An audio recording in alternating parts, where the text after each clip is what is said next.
에스겔서 24장 1절부터 14절 말씀으로 녹슨 가마라는 제목으로 말씀을 전하겠습니다. 녹슨 가마. 자, 주제 구절을 6절로 정해봤습니다. 6절에 별표를 치시면 됩니다. 그러므로 주 여호와께서 이같이 말씀하셨느니라. 피를 흘린 성읍 곧 녹슨 가마 곧 그 속에 음시하지 아니하는 가마여. 자, 녹이 그대로 있는 채로 화 있을진저 제비 뽑을 것도 없이 그 덩어리 하나하나 꺼낼지어다. 지금 하나님께서 뭐라고 하냐면 녹을 제거하지 말고 그 상태에다가 양 한 마리를 가져다가 뼈부터 그 뼈 사골 고기까지 한꺼번에 다 각을 내서 집어 넣으라는 거예요. 그러면 녹슨 우리가 쇠죽을 먹일 때 아버지가 이렇게 가마솥을 사오잖아요. 그러면 바로 거기다가 여물을 끓이지 않아요. 어떻게 하던가요? 물을 끓여가지고 계속 씻어내요. 왜 그럴까요? 그 안에 가루를 씻어내야지 소 여물을 준단 말이에요. 그 가루가 들어가면 소가 탈이 나기 때문에 몇 번 씻어서 헹궈내고 그런 다음에 소죽을 끓이는 걸 봤단 말이죠. 근데 하나님께서 사람이 먹어야 될 지금 양 고기를 어떻게 하냐면 아예 녹을 제거하지 말고 그럼 먹을 수 있다 없다? 못 먹는다는 거예요. 못 먹는 거예요. 이거 심판을 상징한단 말이죠. 너희도 못 먹을 고기라는 거예요. 이 말은 뭐냐면 내가 너희를 받지 않겠다는 뜻이에요. 너희는 아주 이 녹슨 고기처럼 너희를 완전히 심판해 내겠다. 너희를 쓸모없이 만들어 버리겠다고 하는 하나님의 심판을 상징합니다. 이 에스겔서 24장을 통하여 이제 예루살렘의 심판이 끝납니다. 그래서 다음 주 화요일 날은 이제 에스겔의 아내가 죽는 모습으로, 그래서 하나님께서 내일 저녁이 되면 죽는다. 그런데 너는 아내를 통해서 애곡도 하지 말고 애통도 하지 말고 울지도 하지 마라. 왜 그래야 됩니까? 주님 물어보니까 그건 이스라엘 백성들의 죄를 담당하고 아내가 죽은 거기 때문에 죄로 인하여 죽은 거기 때문에 통곡하거나 애통하지 말라는 표현을 하는 거예요.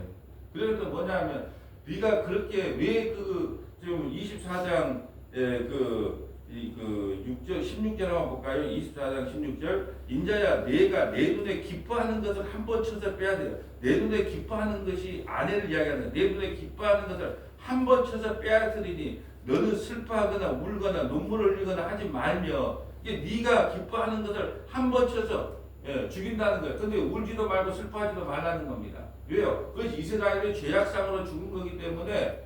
왜 그럴까요? 지금 에스겔이 포로로 끌려왔을 때 온갖 이상한 짓은 다 합니다. 왜요? 하나님이 시키니까. 어떤 날은 390일을 왼쪽으로 누워서 자라, 또 40일을 오른쪽으로 누워서 자라, 그리고 머리카락을 또 3분의 1을 잘라라. 그 모습을 누가 다 봤을까요? 아내가 그대로 다 봤어요. 그러니까는 에스겔의 아내가 어땠을까요? 오히려 자기 마음을 이해해주고 자기 마음을 또닥여 줄 사람은 누구밖에 없었어요. 그 모습을 그렇게 본 아내밖에 없었단 말이죠. 근데 그것마저도 빼앗아가겠다는 거예요. 이만큼 하나님의 온전한 심판을 예루살렘에 선포하겠다는 겁니다. 그리고 나서 이제 25장부터는 이방 나라에 대한 심판이 쭉 이루어지는 겁니다. 그래서 오늘은 녹슨 가마가 주는 의미가 무엇인지를 한번 살펴보려고 합니다. 24장 1절 볼까요? 아홉째 해 여덟째 달 열째 날에 여호와의 말씀이 내게 임하여 이르시되. 자, 아홉째 해라는 것은 여호야긴이 바벨론 포로로 끌려간 지 9년 10월 10일째 되는 날이다 라는 말씀이에요. 왜 여호야긴을 중심으로 할까요? 여호야긴만이 바벨론 포로에 온전히 끌려갔단 말이죠. 시드기야와는 눈이 꼴빠갔으니까 전쟁에서 져서 끌려간 거고, 여호야긴은 그 보존된 채, 그 몸이 보존된 채 그대로 끌려갔기 때문에, 또 여호야긴의 후손으로서 스룹바벨이 돌아온단 말이죠. 그렇기 때문에 항상 기준점을 어디로 잡냐? 여호야긴으로 잡아요. 여호야긴은 남유대 몇 대 왕이죠? 19대 왕이죠. 그러니까 여호야긴 9째 해에 10월 10일에 여호와의 말씀이 내게 임한다는 거예요. 무슨 말씀이 임했는가 볼까요? 인자야 너는 날짜 곧 오늘의 이 이름 오늘의 이름을 기록하라. 바벨론 왕이 오늘 예루살렘에 가까이 왔느니라. 그러니까 이미 여호야기는 끌려갔고 시드기야 왕 때 이제 이제 가까이 와 있다 이 말이죠. 예, 그날 이게 내가 바벨론 보러 끌려온 지 9년 10월 10일 날에 하나님의 말씀이 에스겔에게 임하여 야 지금 곧 멸망하게 된다. 어디가 예루살렘 성이 곧 멸망하게 된다. 바벨론이 그들 다 포위했다. 라는 지금 예언이 떨어진 거예요. 너는 이 반역하는 족속에게 비유를 베풀어 이르기를. 자, 이는 이 반역하는 족속에게 하나님의 백성들을 보고 반역하는 족속이래요. 왜 그럴까요?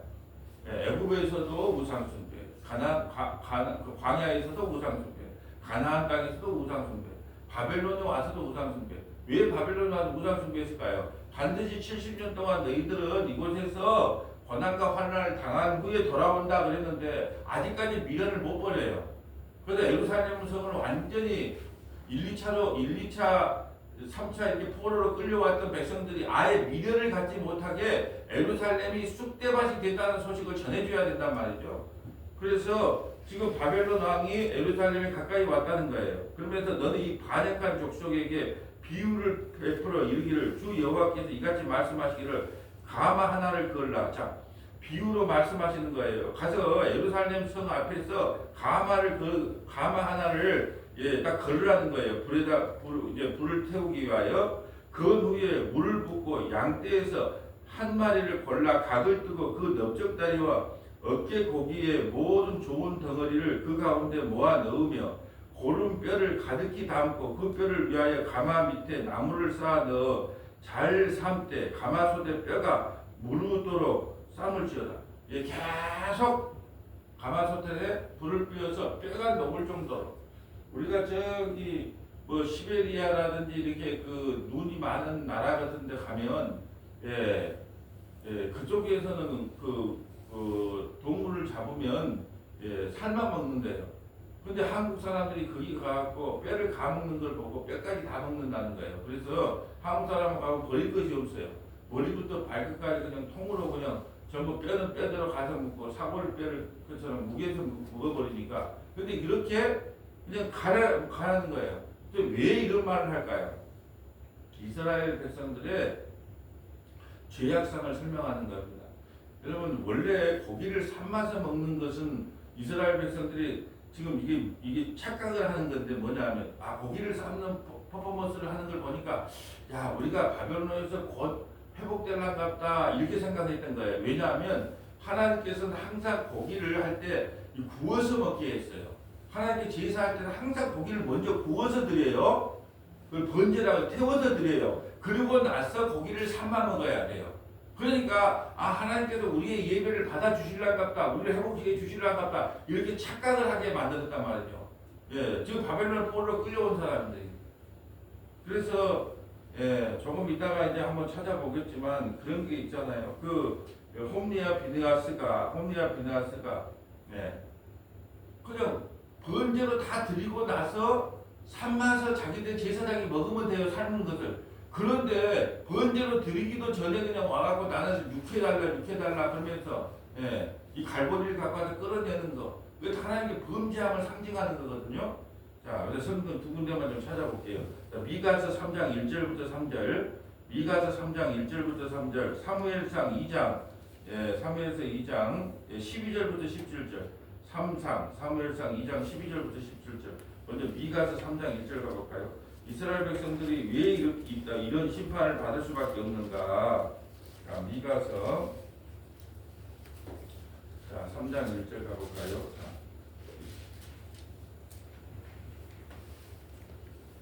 내가 또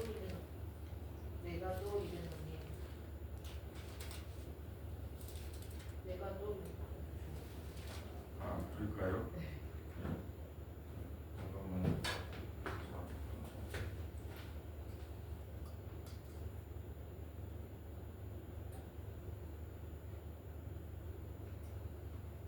소리 내보세요. 내가 또 이르노니 안 돼요. 내가 또 이르노니 소리 내보세요. 내가 또 이르노니 됐어요. 됐어요? 네. 자, 내가 또 이르노니 야곱의 우두머리들과 이스라엘 족속의 통치자들아 들으라.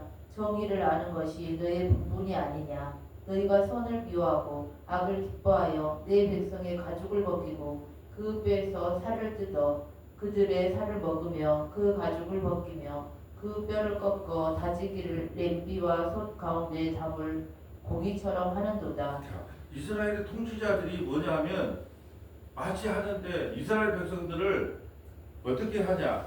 그들의 살을 먹으며 그 가죽을 벗기며 그 뼈를 꺾어 다지기를 냄비 속 가운데 담을 고기처럼 하는도다.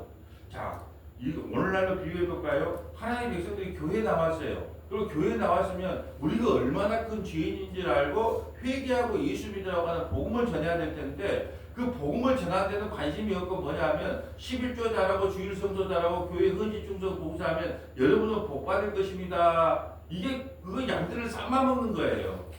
양들에게 좋은 말을 해주는 게 양을 삶아먹는 거라니까요. 만날 양들에게 잘 된다, 축복받는다, 이 세상에 복이다. 자꾸 그것이 양들을 삶아먹는 거예요.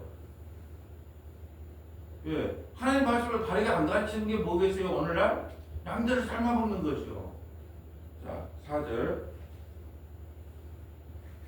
그때 그들이 여호와께 부르짖을지라도 응답하지 아니하시고 그들의 행위가 악했던 만큼 그들 앞에 얼굴을 가리시리라. 내 백성을 유혹하는 선지자들은 이에 물 것이 있으면 평강을 외치나 그 입에 무엇을 채워주지 아니하는 자에게는 전쟁을 준비하는도다. 이런 선지자에 대하여 여호와께서 이르시되 그러므로 너희가 밤을 만나리니 이상을 보지 못할 것이요 어둠을 만나리니 점치지 못하리라 하셨나니 이 선지자 외에는 해가 져서 낮이 캄캄할 것이라. 선견자가 부끄러워하며 술객이 수치를 당하여 다 입술을 가릴 것은 하나님이 응답하지 아니하심이거니와. 아멘. 이스라엘의 고관들 또 선지자들이 하나님 말씀을 바르게 가르치지 아니했기 때문에 결국은 어떻게 된다? 이스라엘 백성들이 가마솥 안에 이 삶은 모습처럼 심판을 받게 된다라는 모습을 오늘 보여주는 거예요. 또 사무엘상 2장 2절 12절 한번 가볼까요? 3, 4 사무엘상 12장 10절 사무엘상 2장 12절 사무엘상 2장 12절의 배경은 어떻게 되냐면 자, 엘리의 두 아들이 있죠. 홈리와 비느하스가. 그런데 예배 드릴 때에 하나님께 제사 드릴 때에 그 제사의 태도를 한번 보자는 거예요. 그 엘리의 제사장이 두 아들 홈리와 비느하스 12절.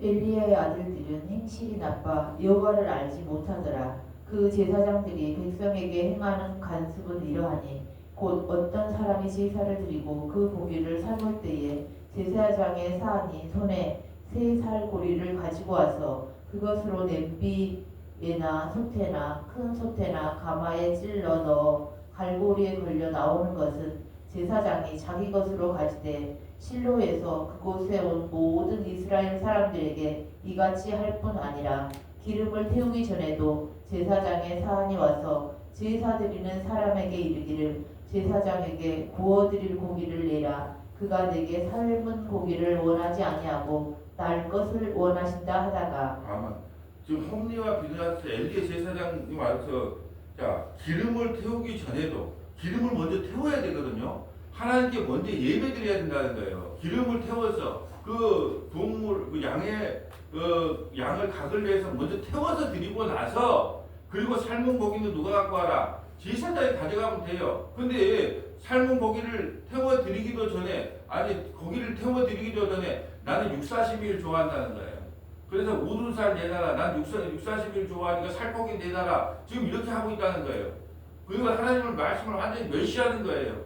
예.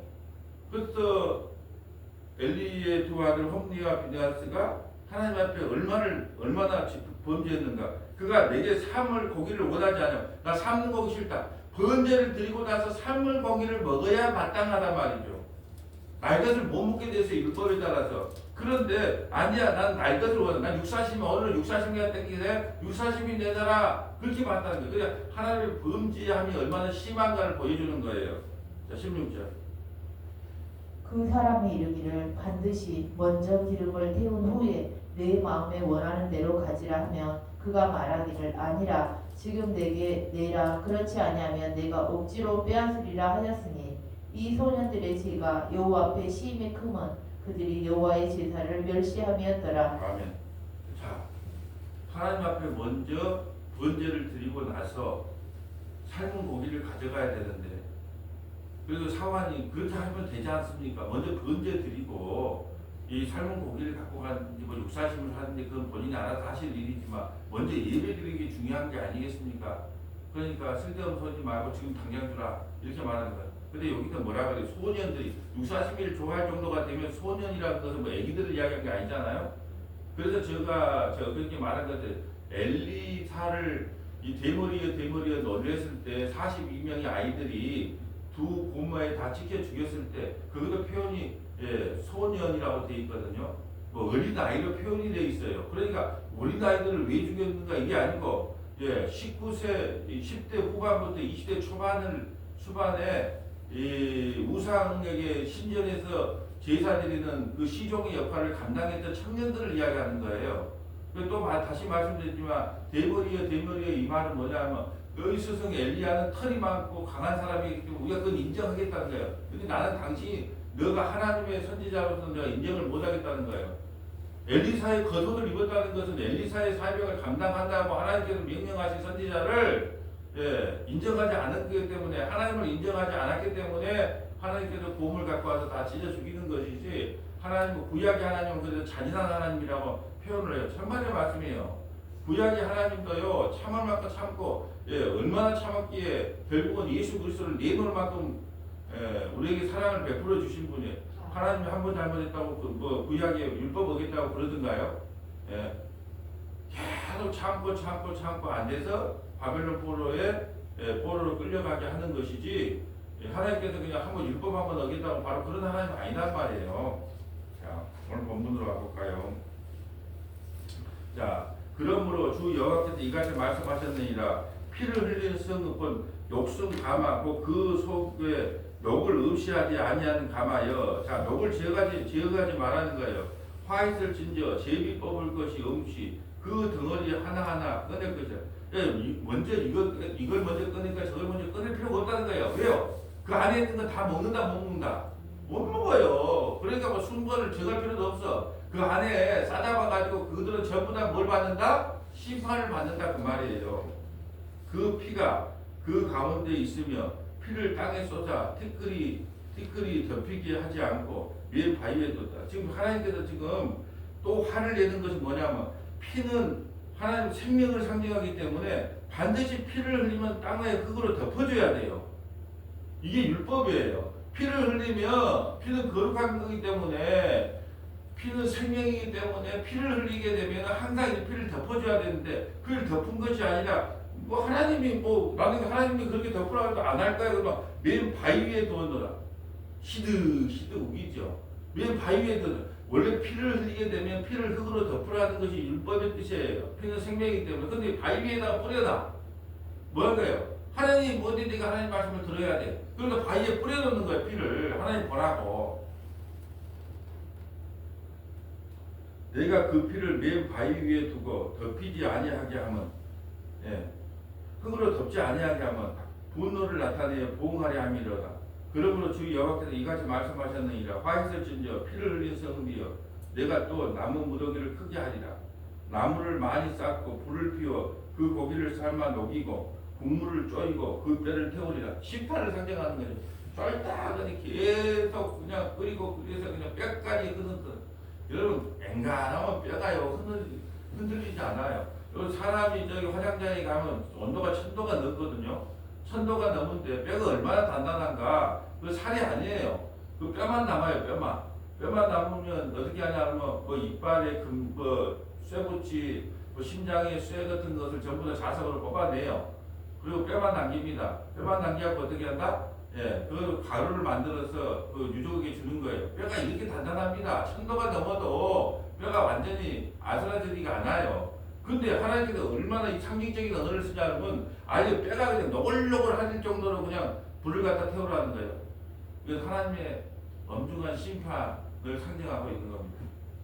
11절 가마가 빈 후에는 숯불 위에 놓아 뜨겁게 하며 그 가마 놋을 달궈서 그 속에 더러운 것을 녹게 하며 녹이 소멸되게 하라.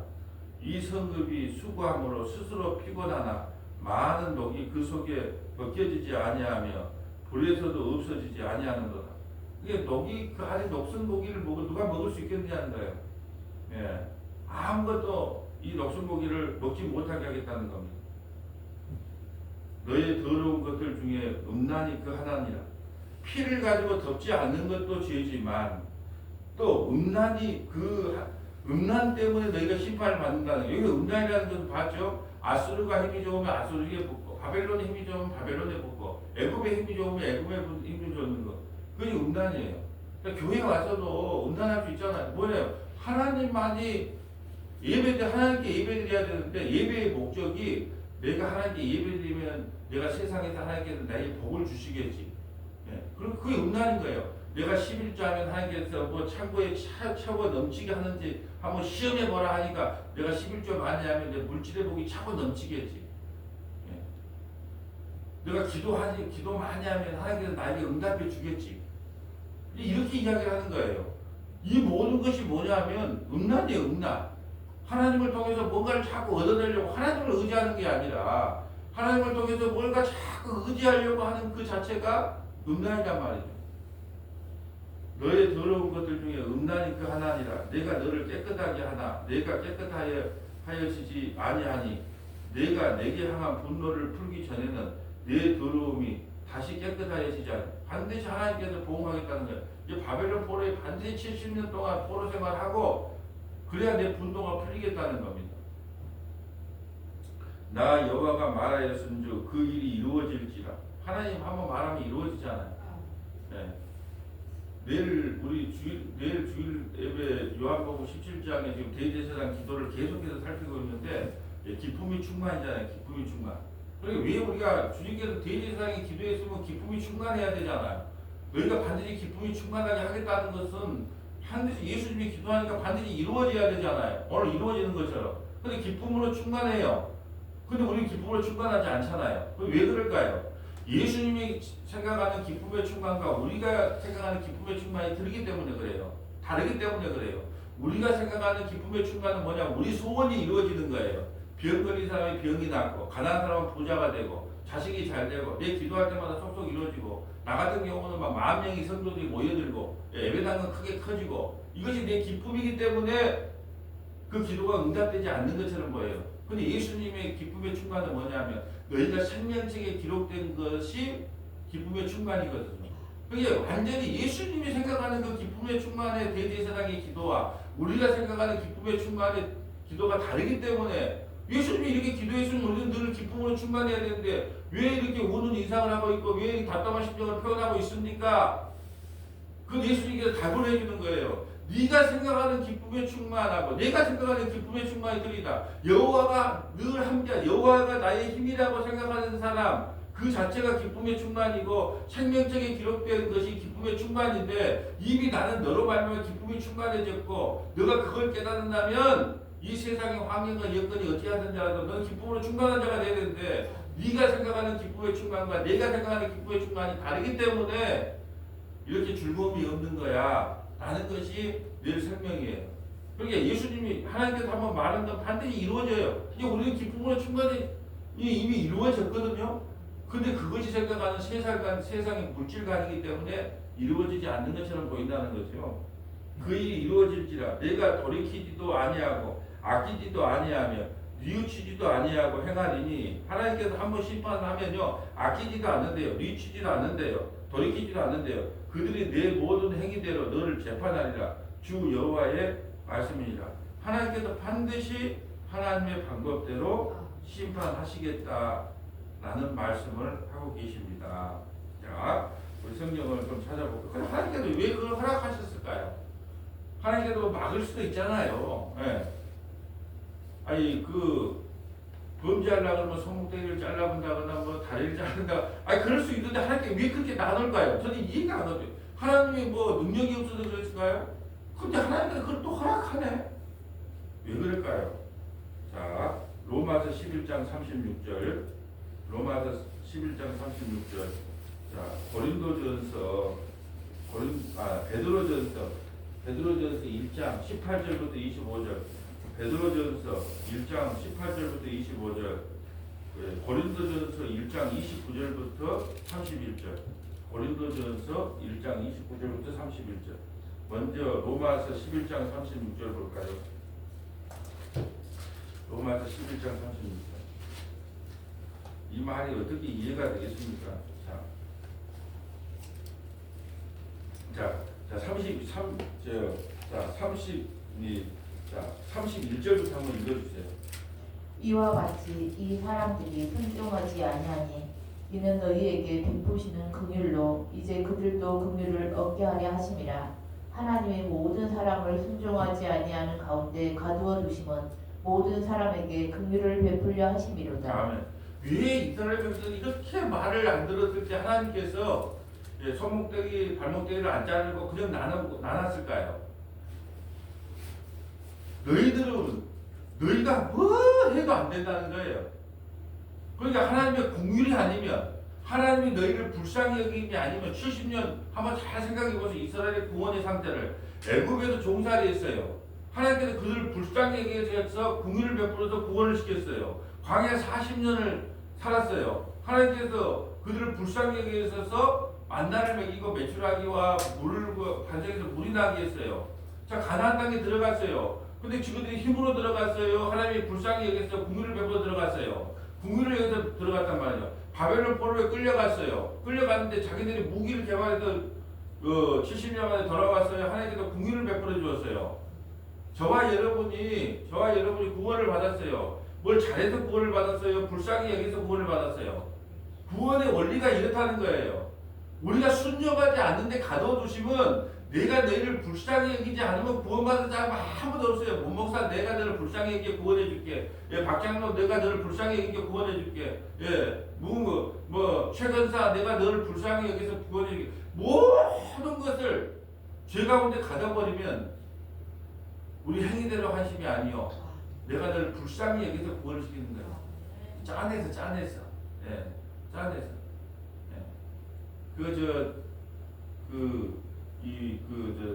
다람쥐처럼 된 것이 나무를 타고 올라가다가 이렇게 늪에 빠졌어요. 근데 늪에 빠졌는데 쭉 빨려 들어가는 그 늪이 있잖아요. 근데 사람이 지나가다가 보니까 너무 불쌍해 다람쥐처럼 생긴 것이 늪에 쑥 들어가서 막 발목을 막 치는 거예요. 너무 불쌍해. 근데 나는 어떻게 됐어요? 죽어요.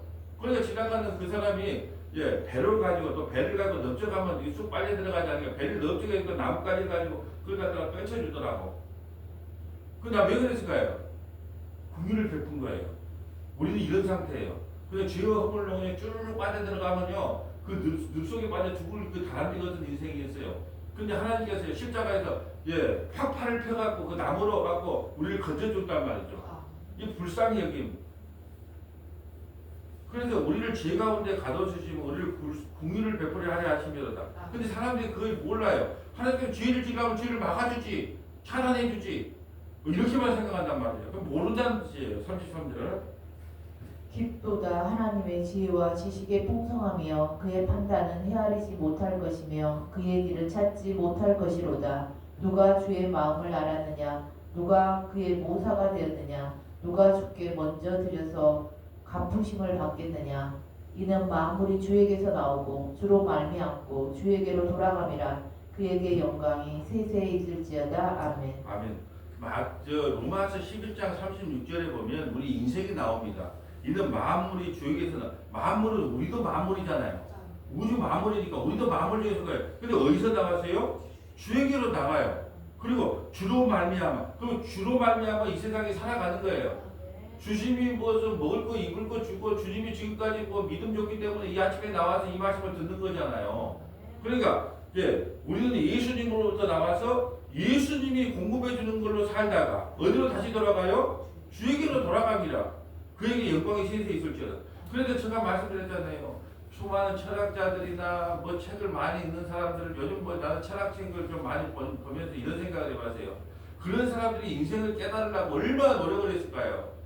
근데 못 깨달았어요. 우리가 왜 왔는가 못 알아. 근데 이거 로마서 11장 36절 한 가지만 우리가 딱 알아보면 돼요. 아, 우리가 창세전에 누구 안에 있었다? 예수님 안에 있었구나. 근데 예수님 안에 있었던 우리가 어떻게 천국에 살게 되었지 하고 엉덩이를 빵 차니까 이 땅에 왔어요. 그리고 내가 예수님과 더불어 이제 망하는 것도 흥하는 것도 병든 것도 뭐 하는 것도 우리 인생에 일어나는 모든 것이 다 누구로 말미암아? 주로 말미암아 살다가 어디로 다시 돌아간다? 주에게로 돌아가는 거예요. 이게 인생이구나 라는 것을 성경 한 구절만 있으면 깨달아요. 그러니까 그러면 지옥에 사는 사람은 어떨까요? 내가 왜 지옥에 왔지? 내가 알려줄게. 엉덩이를 빵 찼어요. 근데 이기로 와서 주로 말미암아가 아니고 사단 마귀로 말미암아. 주로 말미암아 사는 게 아니라 예수를 도저히 안 믿어. 나의 힘으로 말미암아 사단 마귀로 말미암아 살다가 어디로 간다? 다시 어디로 돌아간다? 지옥에로 돌아가는 거예요. 왔다가 다시 가는데 누구를 통과하면 예수 그리스도를 통과하면 천국으로 가는 것이고 예수를 통과하지 않으면 어디로 가는 거고 지옥에 가는 게 로마서 11장 36절이요. 우주 만물이 왜 왔으며 어떻게 살다가 어디로 가는가가 딱 한 구절에 다 요약되어 있습니다. 그래서 박사학위 중에 최고의 박사학위가 철학 박사거든요. 그래서 대학 총장을 하려면 철학 박사를 따야 돼요. 그래서 철학 박사보다 더 높은 학위가 뭐냐면 이 성경을 아는 이 초등학교만 나와도 성경을 알면요 이 철학 박사 학위 딴 사람보다도 더 세상의 깊이를 알아요. 따라올 수가 없어요 이 성경은. 자 베드로전서 1장 18절 가볼까요? 베드로전서 1장 18절.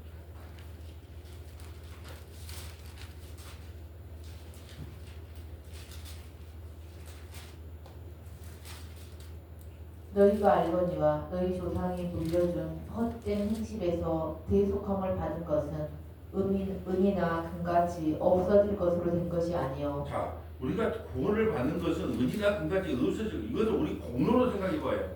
우리가 뭘 해고 안 하고 구원받는 게 아니라는 거예요. 대속의 은총을 받은 것은 우리 행위들은 다 없어지잖아요. 뭐 착하게 살았네, 뭐 나쁘게 살았네.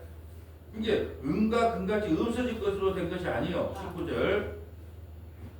오직 흠없고 점없는 어린 양 같은 그리스도의 보배로 태워진 것이니라. 그는 창세전부터 미리 알린 바 되시니나 이 말세에 너희를 위하여 나타내신 바 되었으니 너희는 그를 죽은 자 가운데서 살리시고 영광을 주신 하나님을 그리스도로 말미암아 믿는 자니 너희 믿음과 소망이 하나님께 있게 하셨느니라. 너희가 진리를 순종함으로 너희 영혼을 깨끗하게 하여 거짓이 없이 형제를 사랑하기에 이르렀으니 마음으로 뜨겁게 서로 사랑하라. 너희가 거듭난 것은 썩어질 씨로 된 것이 아니요 썩지 아니할 씨로 된 것이니 살아있고 항상 있는 하나님의 말씀으로 되었느니라. 그러므로 모든 육체는 풀과 같고 그 모든 영광은 불의 꽃과 같으니 풀은 마르고 꽃은 떨어지되 오직 주의 말씀은 세세토록 있도다 하였으니 너희에게 전한 복음이 곧 이 말씀이니라. 아멘. 우리가 오늘 본문처럼 가마솥에서 끓음 받는 가마솥의 심판을 받아서 아무것도 우리가 하나님의 쓸모없는 인간이에요. 그 가마솥에 있는 고기를 먹을 수 없잖아요. 우리가 그런 존재예요. 근데 하나님께서 은혜를 베풀어서 우리를 썩지 아니할 씨로 23절 보면 너희가 거듭난 것은 썩어질 씨로 된 것이 아니요 썩지 아니할 씨로 된 것이 살아있고 항상 있는 하나님의 말씀이라. 하나님의 말씀을 통해서 거예요. 이 세상은 뭐 썩어지는구나. 말씀을 통해서 늘 깨닫는 거예요. 근데 말씀을 통해서 좋은 구절만 떼가지고 자꾸 이 세상에 복하고 연관시키면 안 된다는 거죠. 여러분 모든 육체는 풀과 같고 모든 영광의 풀은 꽃과 같대요. 풀은 마르고 꽃은 떨어지대. 여러분 요즘 뭐 봄에 새싹이 그 꽃이 피어오르는 걸 보면서 야 그렇구나. 우리가 예수 믿는 사람은 죽은 것처럼 죽어 있어도 겨울이 와도 다시 또 살아나는구나. 이게 느껴진다니까요. 그래서 12달이 지나면 12개월이 지나면 인생이 마무리된 것처럼 보이지만 새로운 봄이 오는구나. 인생의 죽음이 아니구나. 그걸 마무리 태동하는 걸 보면서도 그걸 느끼겠더라고요. 겨울 동안 잠깐 잠들었구나. 그래서 우리의 죽음을 죽는다고 표현하지 않고 잠든다고 이야기하잖아요. 난 그 의미를 산에서 꽃나무가 하나 필 때 그 의미를 알겠더라고요. 아 그렇구나. 왜 예수님께서 우리 예수 믿는 사람을 죽은 것을 죽는다고 하지 않고 잔다고 했는가? 겨울에 우리가 죽은 것처럼 보이지 않아요. 바싹 말하고 죽은 것처럼 보이는데 봄이 되면요 다시 살아난 것처럼 잠시 잘 뿐이에요. 자 하나만 찾아볼까요? 고린도전서 1장 29절부터 31절. 자 고린도전서. 자 그래서 우리 구약 성경을 통해서 우리가 뭘 느껴야 되냐? 안 된다는 거야, 안 돼. 우리 인간이요 뭐 하려도 안 돼. 그런데 그러면 어떻게 방법을 제시해 줘야 될까? 방법을. 그러면 내가 만약에 이렇게 여러분 우리가 이 가마솥에 끓는 고기처럼 쓸모없는 사람으로 살겠습니까? 쓸모 있는 사람으로 살겠습니까? 쓸모 있는 사람이 돼야 되겠죠. 그럼 쓸모 있는 사람이 되기 위해서 어떻게 해야 된다? 전도를 많이 해야 되죠. 하나님께 쓸모 있는 사람이 되려면 또요. 주일 성도 해야 되겠죠. 11조 해야 되겠죠. 목사님 말씀도 잘 들어야 되겠죠. 성경도 잘 읽어야 되겠죠. 그래야지 쓸모 있는 고기가 될 거 아니에요. 가마솥에 끓여지는 그 녹슨 그 고기가 돼서는 우리 하나님께 바쳐질 어떤 사람이 되겠습니까? 이렇게 말을 하면 된다 안 된다? 안 되는 거예요. 그 예수님이 어디가 있습니까? 예수님 이야기를 해야 되는데 그러면 어떻게 해야 되는데요? 우리 심판받은 그 녹슨 가마에 끓여지는 그 아무 쓸자들이 없는 우리가 그럼 어떻게 하면 구원을 받을 수 있습니까? 라고 누군가가 물어보면 답변할 걸 준비해 놓으라 그래요. 볼까요? 자, 28절부터 좀 읽어주세요. 하나님께서 세상에 천한 것들과 멸시받는 것들과 없는 것들을 택하사 있는 것들을 폐하려 하시나니 이는 아무 육체도 하나님 앞에서 자랑하지 못하게 하려 하심이라. 너희는 하나님으로부터 나서 예수 그리스도 안에 있고 예수는 하나님으로부터 나와서 우리에게 지혜와 의로움과 거룩함과 구원함이 되셨으니 기록된 바 자랑하는 자는 주 안에서 자랑하라 함과 같게 하려 함이라. 아멘. 방법이 없다. 예. 너희들은 방법이 없다. 그러니까 어떻게 하라? 예수 믿으라는 거. 예수를 믿으면 우리에게 지혜와 의로움과 거룩함과 구원함이 되셨으니 구원함이 일어났다는 거예요. 인간에게 무슨 방법이 있다면 여러분 이게 참 또 오해할 수 있는데 그러면 뭐 막 살아 말입니까? 아니 막 살고 싶어도 막 살면서 꼭 설교를 그리 하니까 막 산 것처럼 이야기하는 거예요. 그게 아니고 열심히 의롭고 정직하고 예수 믿는 사람들에게 사세요. 근데 그걸로 구원받을 수 있는 인간이 없다는 이야기를 하는 거예요. 그렇기 때문에 방법이 없기 때문에 할 수 있는 일하고 예수 믿는 거 위에는 예수님 무지하고 사는 거 위에는 길이 없다는 이야기를 하고 있는 거예요. 그래서 우리가 예수 믿는 게 지혜고 예수 믿는 게 의로움이고 예수 믿는 게 거룩함이고 예수 믿는 게 구원함이고 그러니까 기록된 바 자랑하는 자는 주 안에서 예수님만 자랑해야 돼. 예수 믿는 자랑할 게 아무것도 없어요. 근데 바리새인들이 여러분 왜 집 나간 탕자가 있고 큰아들이 있잖아요. 큰아들이 왜 바리새인들 서기관들을 상징하는 줄 아세요? 자기는 아버지 말을 한 번도 어긴 적이 없어요. 아버지 말을 한 번도 거역한 적이 없어요. 근데 아버지 자기에게 염소새끼 하나도 안 줬단 말이죠. 바리새인들이 나는 아버지 말을 한 번도 잊어본 적이 없어요. 넌 아버지가 시키라는 거 율법을 철저히 다 지켰어요. 근데 저 탕자, 저 세리와 창기들, 저들은 하나님이 하지 말라는 것만 했어요. 근데 왜 저들은 의롭다 그럽니까? 왜 저들에게 아들의 지위를 회복시켜주고 왜 종에서부터 아들로 승격을 시켜줍니까? 허랑방탕하던 저들을 이해할 수가 없어요. 여러분 자기 육체를 신뢰하면 신뢰할수록 하나님과 멀어지는 거예요. 자기 자신을 신뢰하지 않으면 않을수록 믿을 것은 예수님밖에 없게 됩니다. 그래서 하나님께서 결국은 다 실망과 낭패를 당한 후에 주님을 찾게 합니다. 실망과 낭패를 당하지 않으면 예수님 못 만난다니까요. 이 사람들도 지금 오늘 받은 녹슨 가마 이 양반도 실패와 좌절을 경험했어요. 어디서요? 바벨론에서 실패와 좌절을 경험했다니까요. 그래서 예수 믿는 사람들이 실패와 좌절을 경험하지 않는 사람이 없다니까요. 베드로는 예수님 3번 부인했잖아요. 그래서 배 타러 갔다고 갔을 때 예수님이 실패와 좌절 가운데 네가 나를 사랑하느냐 그랬잖아요. 베드로, 바울, 예수 믿는 율법에 흠이 없는 사람도 예수 믿는 사람들을 잡아 죽이는 것이 하나님의 일이라고 생각했단 말이죠. 근데 다메섹에 주님이 나타나서 사울아 사울아 네가 어찌하여 나를 핍박하느냐. 누구십니까? 당연히 네가 핍박하는 예수다. 거기서 꼬꾸라지는 거예요. 그래서 내가 죄인 중에 예수구나. 낙심과 좌절 가운데에 이게 주님을 만난 거예요. 그렇게 안 맞는 사람이에요. 뭐 야곱 보세요.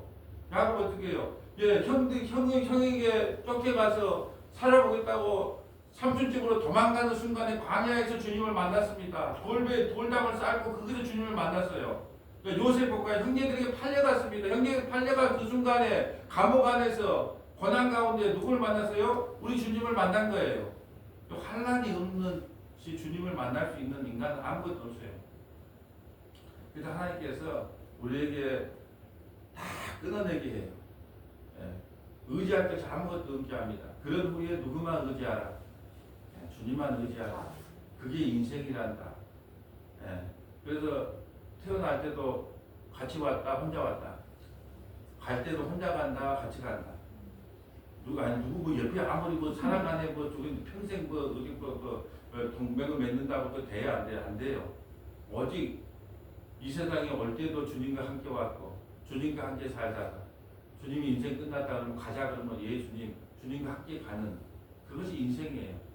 그러므로 인생에 큰 의미를 두지 않고 살아가거든. 그래서 주님과 그냥 동행하는 것이 최고의 복이라고 생각하는 저와 여러분 되시기를 주님의 이름으로 소원합니다. 아버지 하나님 감사합니다. 인생에 바랄 것이 무엇이겠습니까? 실패와 낭패를 당한 후에 우리 주님 한 분 내 옆에 남아있는 걸로 만족하는 믿음의 권속들이 되기를 소망합니다. 사람이나 환경이나 여건을 바라보지 않게 하시고 십자가에 매달리신 예수님, 피 흘리신 예수님이 나의 주와 그리스도가 됨을 날마다 고백하며 자랑하는 우리 믿음의 권속들이 다 될 수 있도록 인도하여 주옵소서. 우리 구주 예수님 이름으로 기도합니다. 아멘.